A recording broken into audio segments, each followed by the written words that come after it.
Ok, toujours un grand plaisir. Nous avons le président Ruto ici dans cette conférence sur le climat qui s'est déroulée à Brazzaville, au Congo, qui s'est vraiment exprimé sur l'importance d'ouvrir les frontières en Afrique. Il est très important d'ouvrir les frontières parce que depuis très longtemps, ça nous empêche d'évoluer d'avancer. Aujourd'hui, il fait très froid, excusez-moi. Enfin, pas excusez-moi, je suis habillé par rapport à ça. Il fait très froid aujourd'hui, je ne sais pas pourquoi. C'est peut-être Jésus qui est en train de rentrer. Enfin, bref. Le président Ruto s'est exprimé par rapport à l'ouverture des frontières, qui est très important pour les Africains. Nous sommes très séparés. Les frontières nous empêchent d'évoluer en communauté. On va suivre ce qu'il a à dire et je ferai un commentaire jusqu'après. On y va. It is time we in this continent realize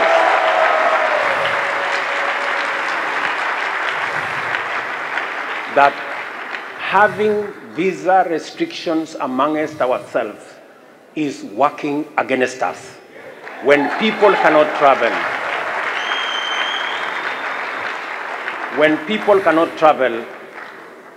business people cannot travel, entrepreneurs cannot travel, we all become net losers.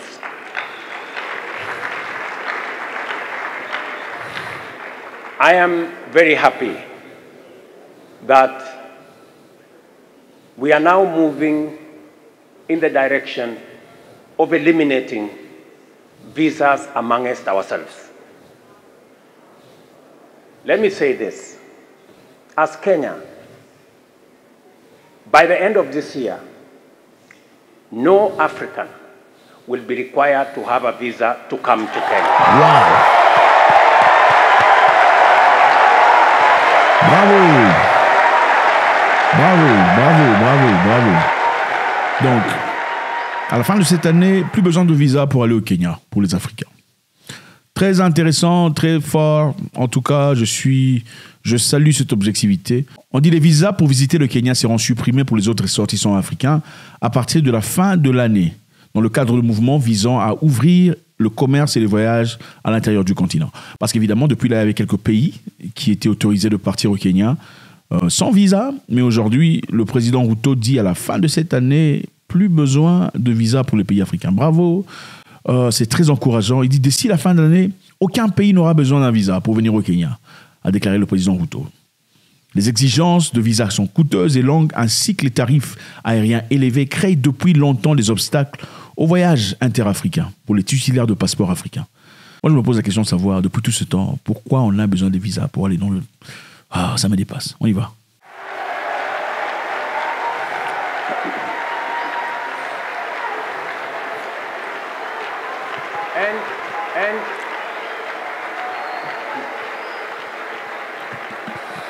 And I am very proud that the intra-trade within the East African community is already at 27% because we have taken the deliberate decision to remove unnecessary tariffs and visa regulations.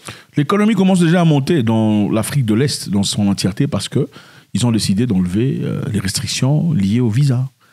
Voilà.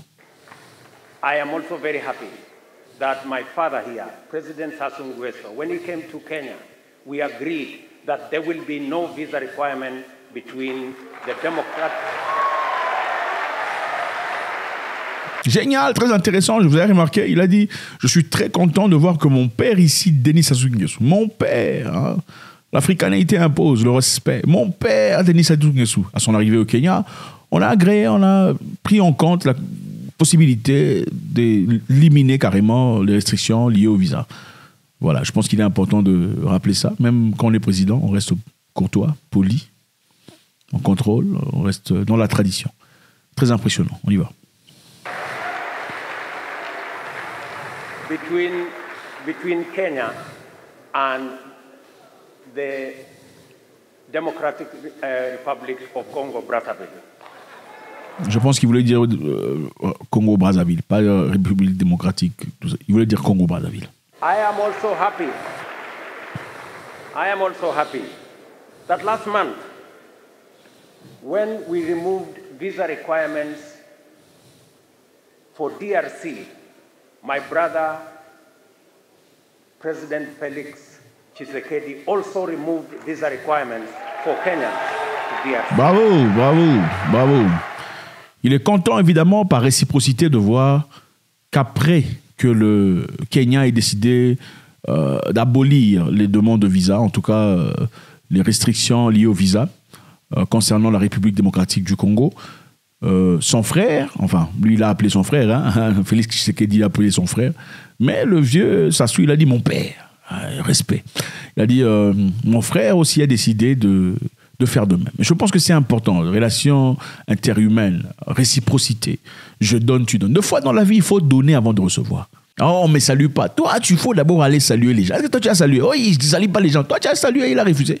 C'est trop facile. Oh, il ne salue pas, il boude. Toi, est-ce que tu veux pas? Oh, lui, il pense que non, c'est toi qui es malade. Tu viens d'un environnement pourri où vous êtes des jaloux, des méchants.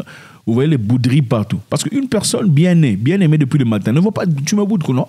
Et comment tu vas? Tu vas bien? On ne voit pas que je te boude. Comment tu as vu que je te boudais? Oh, si je le salue, il va me bouder. Lui, il a salué en disant plus de visa pour vous. Et aussi, on dit bon, plus de visa pour vous. C'est dans vos habitudes, suivant le président ici dit. We need greater collaboration.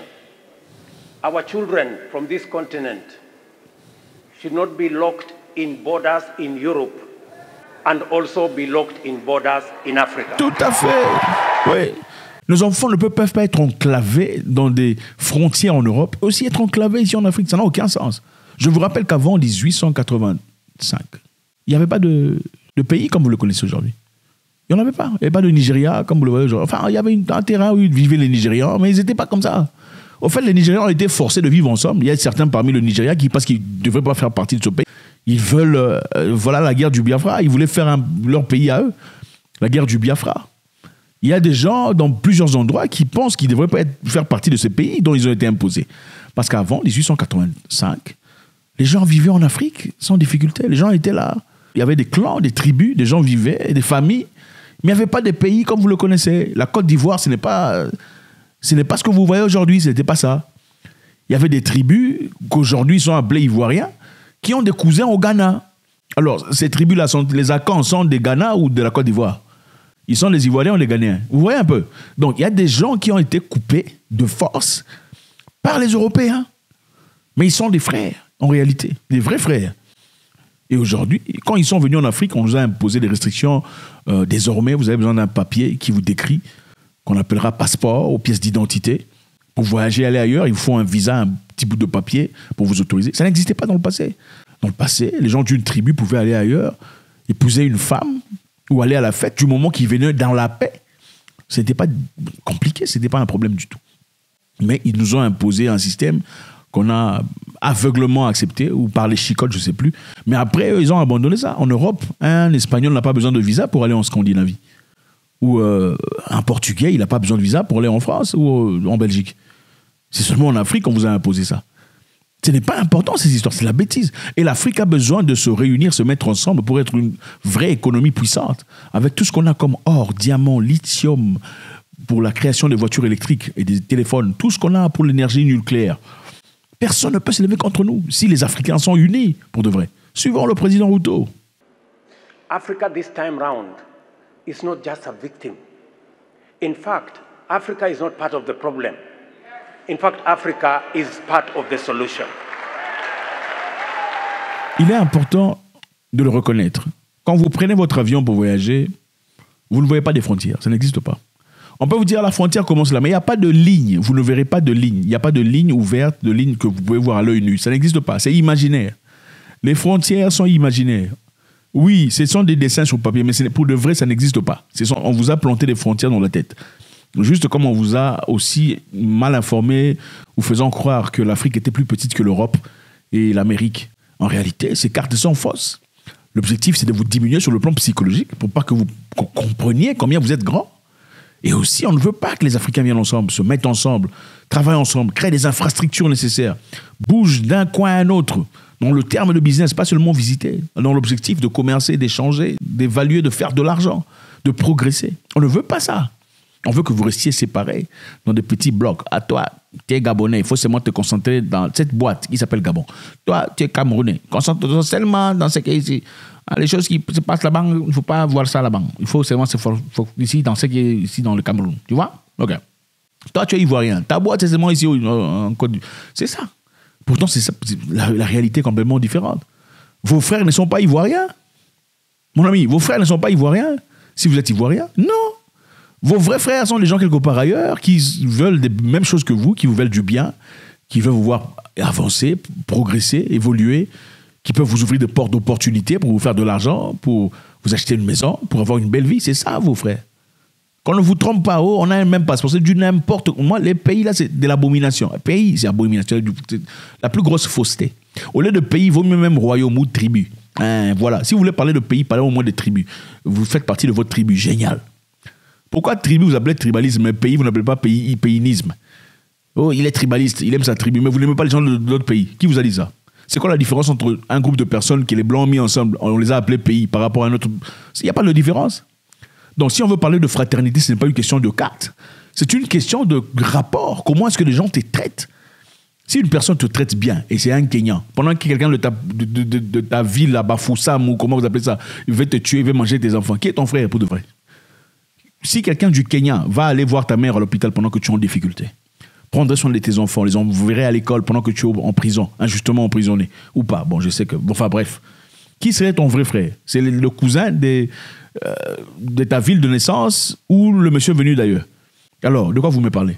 Je pense qu'il est important que l'Afrique ouvre ses portes pour donner de l'opportunité aux gens afin que les gens viennent ensemble. Mais par contre, je pense qu'il y a un point très intéressant qu'il ne faut pas du tout négliger. Comment est-ce qu'on pourra gérer les comportements des gens qui ne sont pas en accord avec le comportement des gens locaux?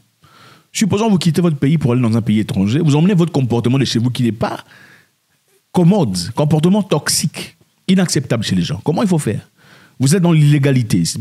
Généralement, chez vous, vous êtes dans l'illégalité. Et ce n'est pas stéréotypé.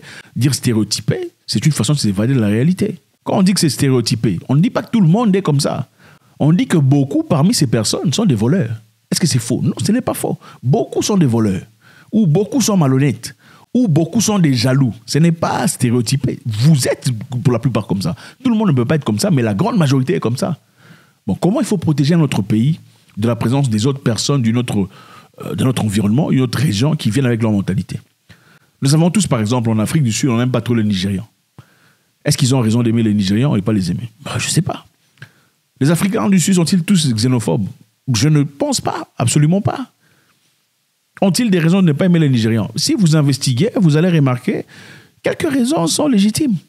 Parce que certains Nigérians vont là-bas, font des choses inacceptables, des choses que dans leur société, naturellement, ils ne font pas. Comme faire du pimping. Pimping, c'est quoi? Le proxénète. Ce n'est pas leurs histoires. OK? Si vous investiguez, vous allez réaliser qu'il y a beaucoup de ces gens-là qui font ce genre d'histoire. Ils prennent des petites filles de la ville d'autrui, on leur transforme en machine à vente de... Ouais, c'est une réalité vraie. Alors, sont-ils xénophobes de ne pas vouloir ça chez eux? Non. Qui voudrait qu'une personne ailleurs vienne dans son pays au nom de l'africanéité et commence à prendre les enfants des gens et les emmener dans... C'est vrai, les enfants sont adultes, mais ces adultes-là, si vous n'étiez pas là, ils ne seraient pas en train de faire ce genre d'histoire. Donc, autant mieux garder ceux qui sont... Vous voyez un peu de quoi je parle. Les Zimbabwéens partent en Afrique du Sud, ils ne sont pas très aimés chez eux. Ce n'est pas de leur faute, c'est vrai, ils sont sanctionnés. Et injustement, il y a plus d'1 million de Zimbabwéens qui vivent en Afrique du Sud. Beaucoup illégalement. S'ils étaient là dans la paix, dans le calme, d'accord. Mais beaucoup sont dans des choses illicites. Beaucoup prennent des armes pour s'attaquer aux boutiques, cambriolage. Beaucoup, c'est eux. Oh, on a attrapé quelqu'un dans un coin, on l'a fusillé, on l'a pris son téléphone. C'est eux.